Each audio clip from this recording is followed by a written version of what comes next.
Dios mío. ¿Pero cómo lo van a agarrar? The Justice Department indicted leaders of the Sinaloa drug who were accused of murder and other heinous crimes, including feeding to tigers. A new network called the Dragon Cartel, comprised of Chinese and Mexican citizens, has been started specifically to deal with these illegal trades. Tigers, hippos, cartels, oh my. As you can see, there's a lot of weird stuff going on with animals and the world's biggest trafficking organizations. The fact that there's several hundred hippopotamuses running around causing problems in part of Colombia where Pablo used to have his Hacienda Nápoles, where he had a private zoo. I guess isn't that shocking? Chapo's sons, who are currently, these are some of the ones that are currently in the U.S. trying to work a plea deal, were terrorizing their rivals with the prospects of them becoming their pet tigers. Snack. Oh, Dios mío. ¿Pero cómo lo van a agarrar? And actually, I read that Sinaloa, the province where all those guys are from, especially the city around, area around CokeCaine, that city, there's more tigers kept privately in that area than there are wild tigers in the nation of India. India is damn near, they call it the subcontinent. India is a vast area with 1.5 billion human beings and lots of jungles and forests. There's more tigers in narco land down there in CokeCaine than there is in India, which is interesting. I mean, there's globalization in effect. Oh, Dios mío. ¿Pero cómo lo van a agarrar? Now, in Canada, something is formed called the Dragon Cartel. This is a Totoaba fish. It lives off the west coast of Mexico, and it's an endangered species because their swim bladders, or maws, are extremely valuable. In China, they're sold on the black market for up to $80,000 per kilogram to be used in cuisine, traditional medicine, and cosmetics. Their sale is so lucrative, Mexican are smuggling Totoaba bladders up to ports like Vancouver and trading them with Chinese criminal networks for the chemical components that make fentanyl. This maw is worth in its weight in gold. This fish, which grows to be about, it's a big fish, it grows to be about 200 pounds. It lives, it's an endangered species that lives off the, I guess, the Pacific coast of Mexico. And so, organized crime down there in Mexico, they can simply catch some of these fish. They can finance illegal boating to go out, because you're not supposed to be catching too many of these because they're a wanted species, endangered species. And they send it up to Vancouver, and it gets packaged up and given to Chinese organized crime, often simply as an exchange for debts and the precursors used to make Fetty Wap and the METHOD man. We know about this because of this Canada Border Services Agency memo, obtained by Radio-Canada through an access to information request. It confirms Canadian ports are being used for this illegal trade. A new network called the Dragon Cartel, comprised of Chinese and Mexican citizens, has been started specifically to deal with these illegal trades. This Mexican journalist says cracking down will be very tough. It is hard. Experts say the Totoaba trade shows criminals around the world are diversifying their partners. They found the opportunity, the possibility, and the infrastructure to do this illegal trade in Vancouver. And incidentally, the usage of METHOD man is up 800%. So there's 8 times more usage of that drug in the globally in the last 15 years. So that's been a real growth area. It's extremely easy to make. It's being made in Afghanistan. It's big in South Africa because that's one of that and opiates, which was, if you didn't know, H was originally invented by Bayer, of Bayer aspirin. It was going to be what aspirin is. It was going to be a little tablet meant to be used daily for minor aches and pains of factory workers. Well, these two specific substances, more so than, say, like yayo or the reefers, but opiates and METHOD, man, are very good, at least in the short term, for having more productive workers. These are the great drugs of the modern industrial age, and in countries where the economy is growing fast. Why? You can stay up for long periods of time, work extra shifts, and the aches and pains that you develop. Because working in factories, doing manual labor is hard on your body. So many of us are disconnected from any manual labor at this point. But a little sideline interest of mine I've never done a story on, but up until even through the early 70s, working in factories, like specifically I know about the auto industry in Detroit and Northern Ohio, extremely dangerous. Like lots of people dying, getting hurt, people losing their finger in the morning and getting it soldered, and GM or Chrysler saying, oh, well, we expect for you to be back at work after lunch on the same day. So, but that's an aside. Those two drugs are extremely important, and the precursor chemicals coming from China, but now they're going to, once they crack down in China, they're going to come from India. They already are, and going into Canada in exchange for this illegally farmed or caught endangered species fish. That's really interesting. So if one of these fish, 200 and some pounds, so really what they want is this one, I think some part of its stomach or something. It's used in Chinese traditional medicine, and it's also, the flesh is eaten. If you're talking about, well, they said 80,000 a kilo. Well, these fish are about 100 kilos.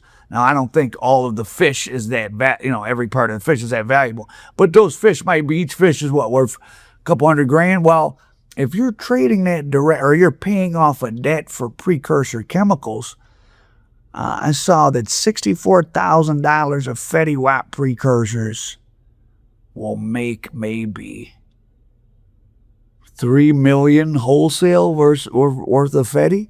So that's why the organized crime in Mexico got into that business so hardcore, even despite the amount of deaths up here. Just you really invest almost no money. And if you can get it across the border and get it sold, I mean, it doesn't matter if money's getting seized, you're losing money. When you have 100 to 1 or more profit margin, you can't lose. And if you're able to just simply have fishermen grab a fish out of the sea and trade it for your debts and the precursors, you're not even paying for it. I mean, just a license to print money. So the history repeats itself. I mean, we had organized crime out of Colombia and East Asia in the 70s.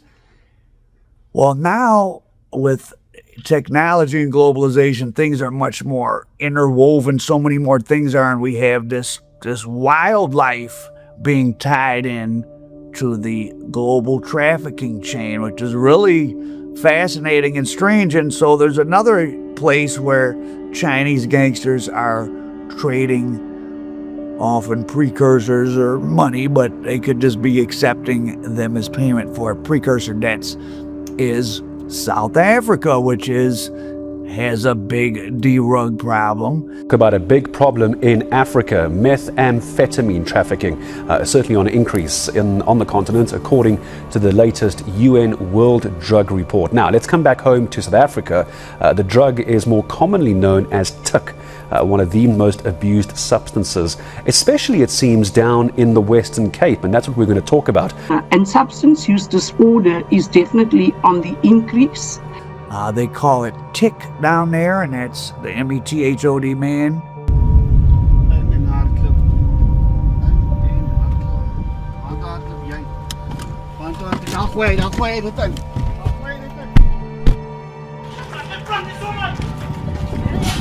Go through. Go through.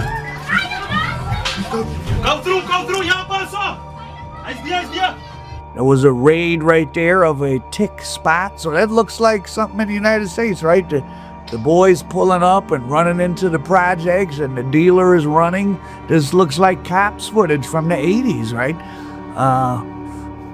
What's the saying? The world on drugs. I mean, and also H has become popular in South Africa, and the Fetty Wap is moving in right there. And there's a, well, you may be familiar with this fish if you've gone to any Chinese restaurants, at least seen it on the menu, abalone. Abalone is a delicacy in parts of Asia, and here in South Africa, the seafood is at the heart of a transnational illicit trade network.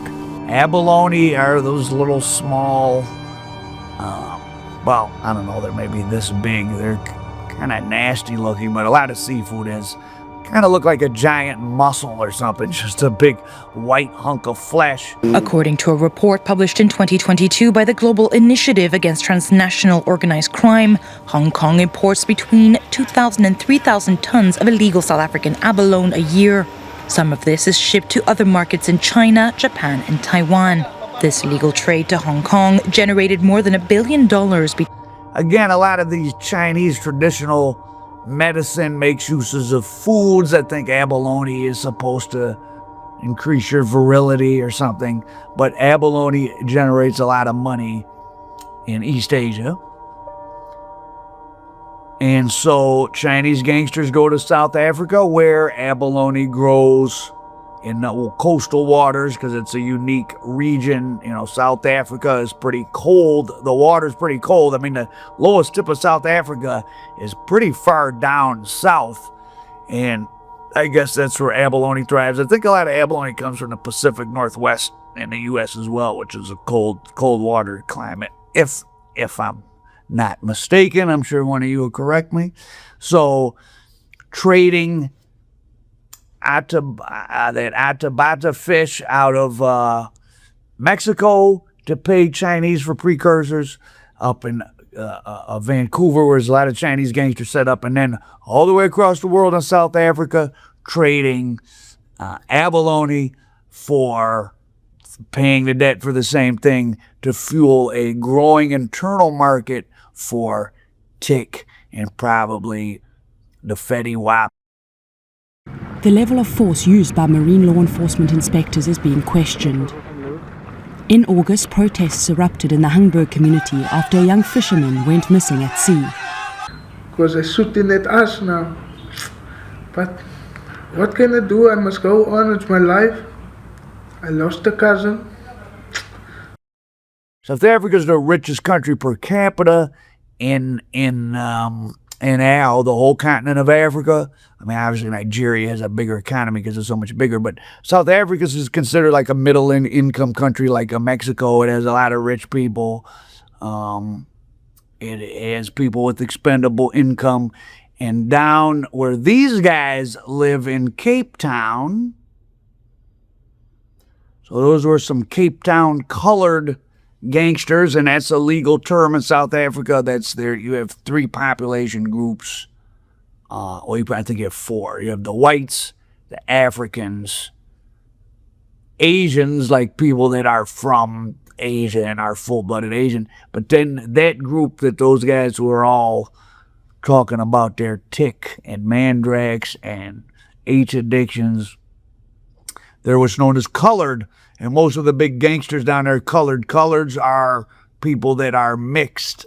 They might be some Indian, African, white, and those are the Africans have a lot of the political power. The whites still have a lot of the money. Some of the Asians that are there from other countries, well, they're there from other countries to do business, so they're probably have money. They're associated with business. The coloreds are at the bottom of the socioeconomic status, and the political. They're using a lot of the dope. They're selling it, and the colored gangsters run the business, and they're the ones who have fishermen that are trading abalone with the Chinese. And now the South African government is actually getting violent with the fishermen. Here's a guy whose cousin was killed in a shootout with the South African Naval Police. These men fear for their lives. It's like a threat for me also now. Because they're shooting at us now. But what can I do? I must go on. It's my life. I lost a cousin. If I can justify, the force level I used, then it's legal.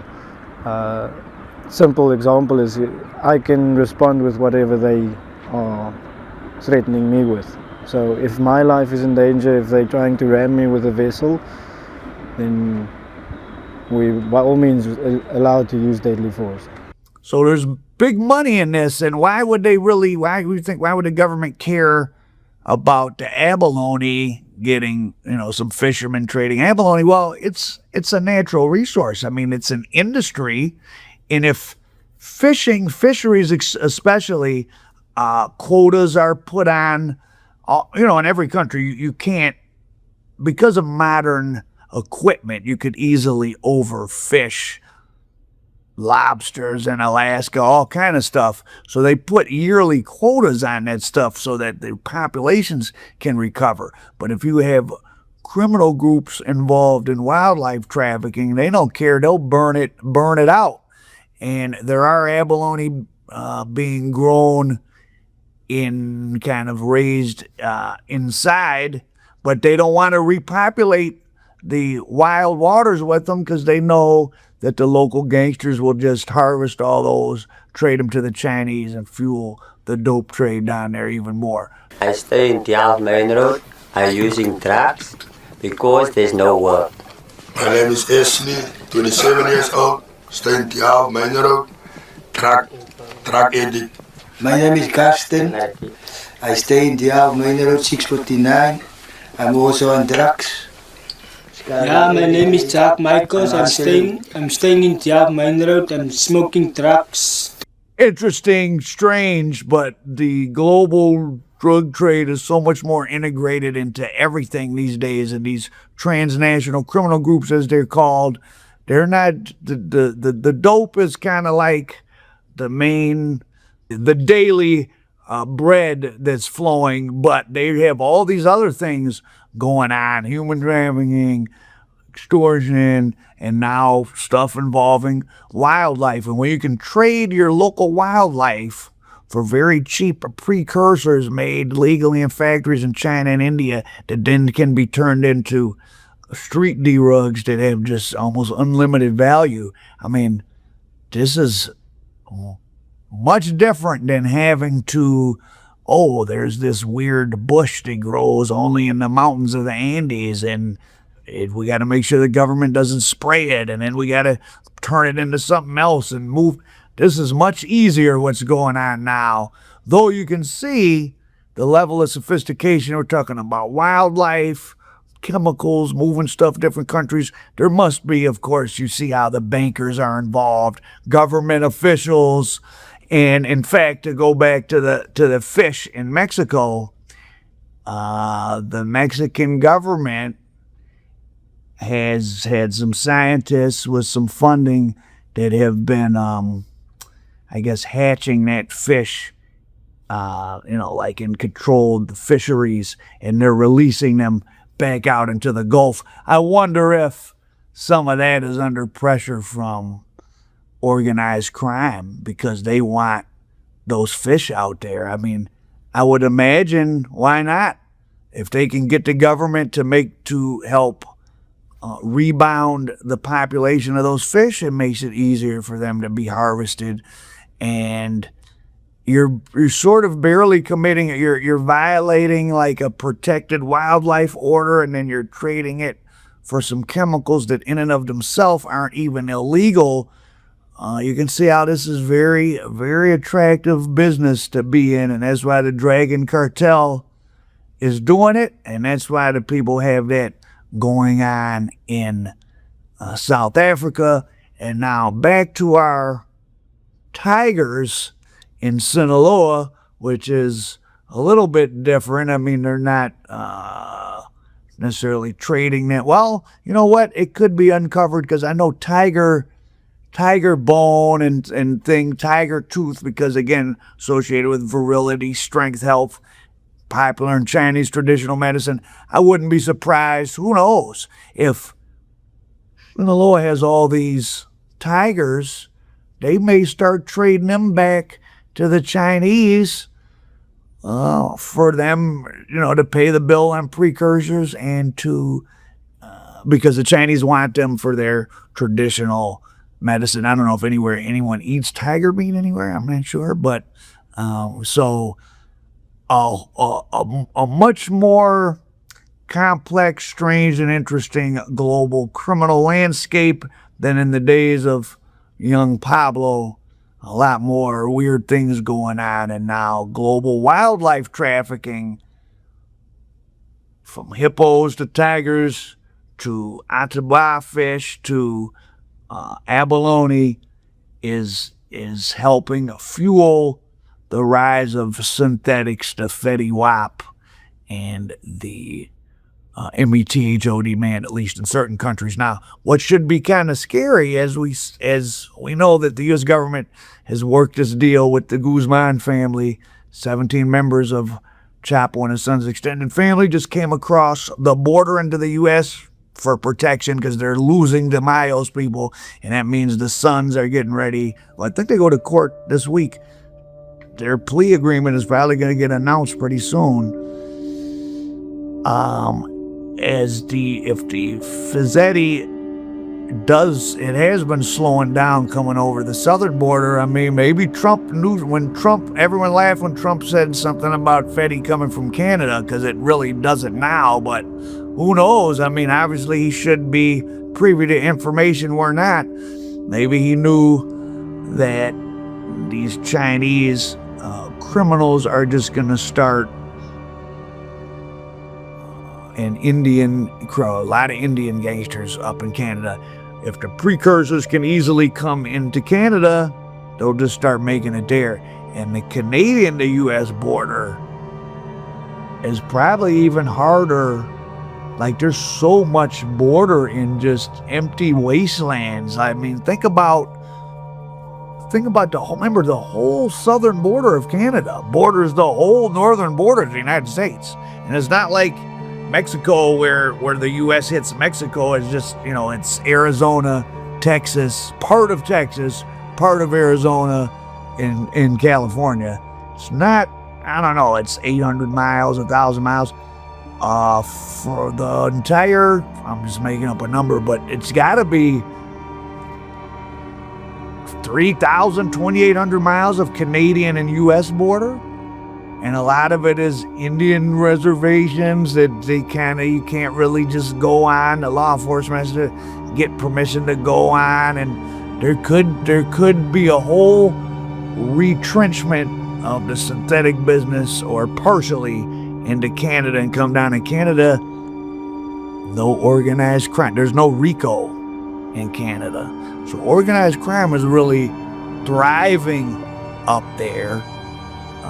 My friend guy I've interviewed several times, Sinister Monopoly, he was back in the 2010 type times, 2008, when that BC Bud thing was big. He was getting that out of Canada, and they were like, well, you owe us $3 million. Why don't you just, you're in LA, why don't you just buy us a bunch of yayo and send it up to Canada? So that whole bartering of you owe me, so buy something else and send it up to us so we can make some more, that's standard to go on. And you throw this wildlife in the mix, and in the case of the tigers, they're using them to market the narco lifestyle on Instagram and show off their things. As you see, the federal government says they were intimidating rivals, and now with these fish and who knows what else, they're an actual commodity that's in exchange for, things that are getting turned into street D-rugs. So I thought you'd find that quite interesting. Wildlife trafficking, hippos, tigers, cartels, oh my, El Prophet America, dope.